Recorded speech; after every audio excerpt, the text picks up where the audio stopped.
Bonjour à toutes et à toutes, c'est Monsieur le Boucher pour une vidéo très importante, celle-ci peut-être la plus importante de notre série d'exercices pour la ceinture orange. Ce sont des exercices pour déterminer si une série est convergente ou non. On va passer en revue les différentes méthodes, à savoir est-ce que c'est une série que l'on connaît ou en tout cas qui est proche d'une série usuelle que l'on connaît. Est-ce qu'il faut passer par les sommes partielles, reconnaître une série télescopique? Est-ce qu'il faut utiliser les équivalents? Est-ce qu'il faut utiliser les inégalités? Ou est-ce qu'il faut utiliser les petits taux? Bref, on va revoir toutes ces méthodes-là, puisqu'ensuite vous aurez toute une série d'exercices qui ne seront pas en vidéo, mais qui seront corrigés sur le site, qui va réutiliser ces méthodes-là, et vous aurez évidemment un test. Donc, exercice très important à maîtriser.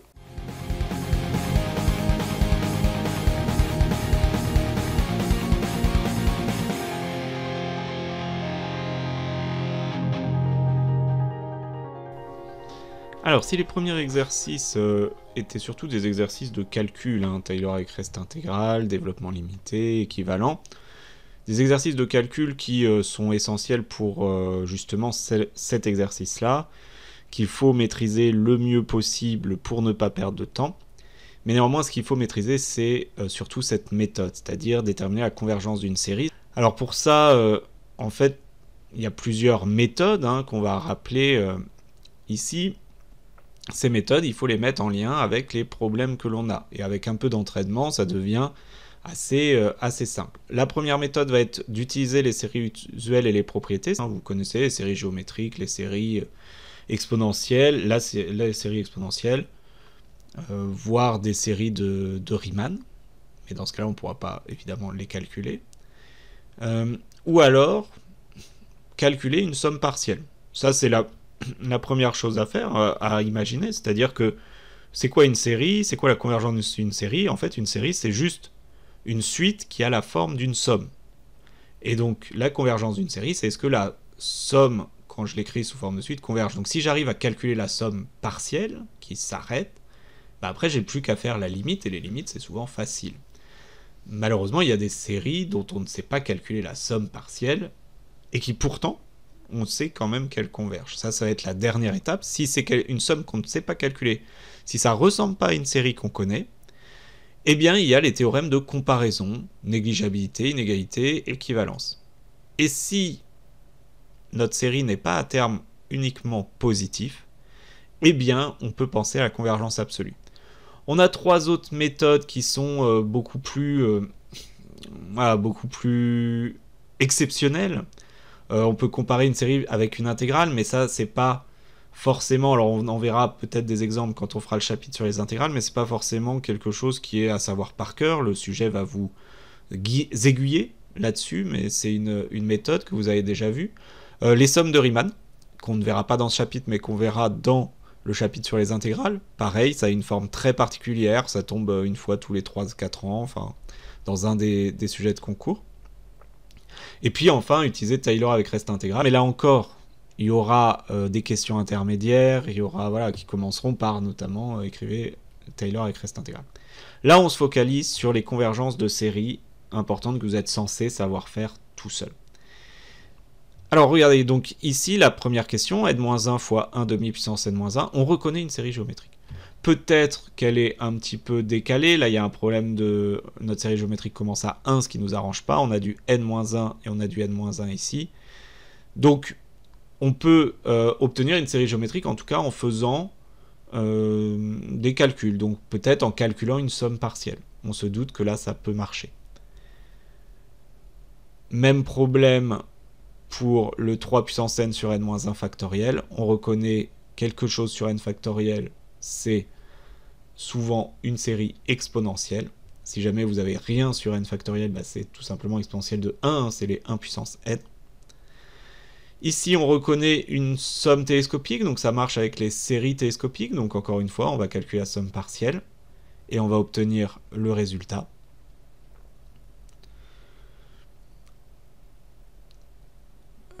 Ici, on pourrait reconnaître...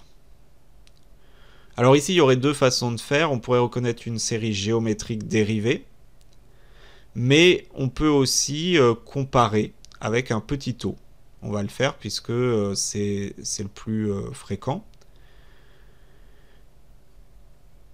Ici, on a du n fois sinus 1 sur n carré. On sait que sinus 1 sur n carré, c'est équivalent à 1 sur n carré, puisque 1 sur n carré tend vers 0. On sait que sinus de x, quand x tend vers 0, c'est équivalent à x. Et donc là, sans doute que des équivalences vont fonctionner, vu qu'on connaît les équivalences.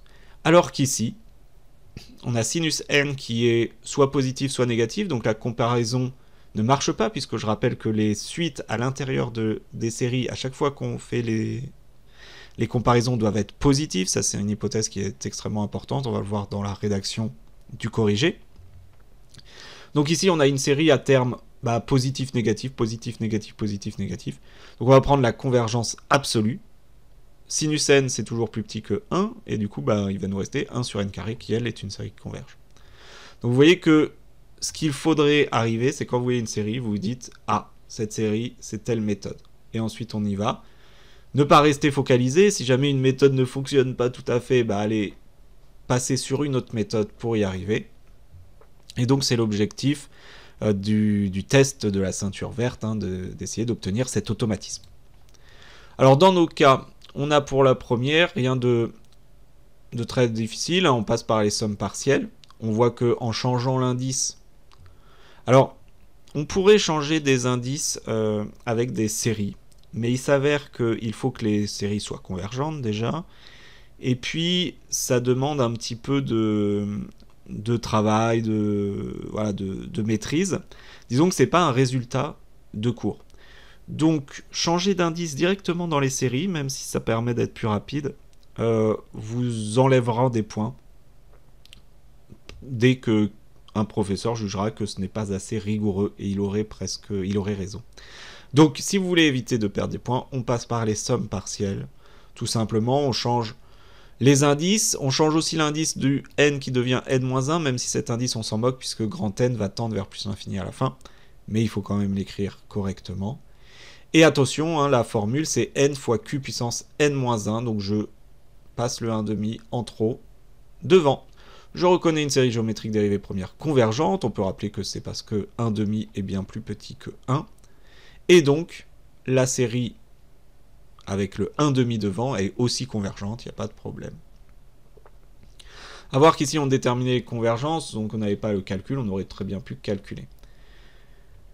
Même chose ici, puisqu'on avait un changement d'indice, donc on passe par les sommes partielles.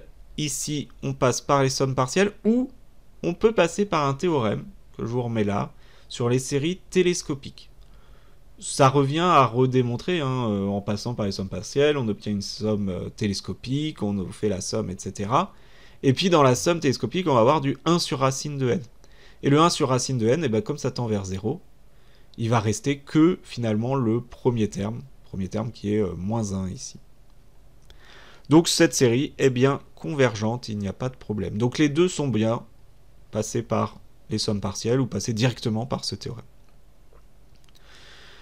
Alors quand on a du exponentiel moins n et quelque chose dessus, exponentiel moins n, ce qui est pratique, c'est un petit taux de ce qu'on veut, enfin pas de ce qu'on veut, mais de 1 sur n puissance ce qu'on veut. Et du coup ici, j'ai n en facteur, donc si je prends du 1 sur n puissance 3, c'est bien moi qui l'ai choisi. C'est pas, voilà, j'aurais pu prendre n puissance 4, n puissance 5, n puissance 6. Ce qu'il ne faut pas, c'est prendre 1 sur n, puisque là, ça va donner un petit taux de 1, et un petit taux de 1, ça ne converge pas, donc ça ne nous apporte rien. Exponentielle moins n, il faut voir que ça converge très très très vite vers 0, beaucoup plus que n'importe quelle puissance. Et donc le fait de multiplier par n qui tend vers plus l'infini, c'est les croissances comparées justement, ça ne va rien changer. Et du coup ça va permettre à la série de converger. Donc si exponentielle moins n, c'est un petit taux de 1 sur n au cube, et bien en multipliant par n, j'obtiens un petit taux de 1 sur n carré. Or, la série des 1 sur n carré, c'est une série de Riemann convergente. Et pour tout n, les termes sont positifs. Attention à bien le mettre à chaque fois. Donc, par comparaison, la série des n exponentielle moins n est convergente.